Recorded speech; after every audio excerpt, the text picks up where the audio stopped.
আহলে হাদিসদের দাওয়াতে এতটাই আল্লাহ প্রভাব দিয়েছেন, বাংলাদেশের টেকনাফ থেকে তেতুলিয়া পর্যন্ত সর্বত্র এই দাওয়াত পৌঁছে গেছে আলহামদুলিল্লাহ।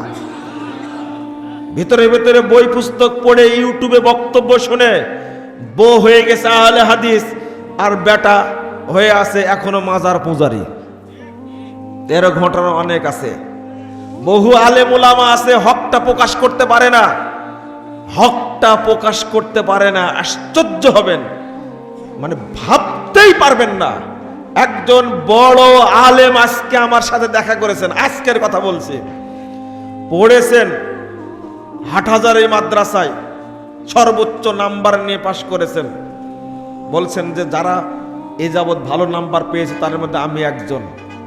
কিন্তু জাল হাদিসের কবলে রাসূল সাল্লাল্লাহু আলাইহি ওয়াসাল্লাম সালাত বইটার ব্যাপারে যে দুর্নাম ছিল, এই দুর্নাম যাচাই করে পড়তে গিয়ে এখন সবচেয়ে পছন্দের মানুষ হয়েছেন মুজাফফর বিন মুহসিন।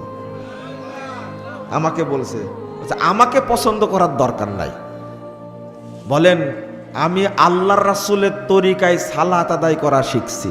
উনি বলছেন না, রাসূলের তরিকায় পড়ি, তবে আপনাকে গালি না দিলে আমি কখনো বইটা পড়তাম না। এই টনক নড়েছে এই মাজার পূজারী কবর পূজারী বেদাতীদের মধ্যে, যে আগামী 10 বছর যদি এই যুবক তরুণ প্রজন্ম ছাত্র প্রজন্ম যেভাবে দাওয়াত কবুল করছে, 10 বছর পরে আমাদের মিলাদের ব্যবসা থাকবে না, আমাদের মাজারের ব্যবসা থাকবে না, আমাদের কবর ব্যবসা থাকবে না।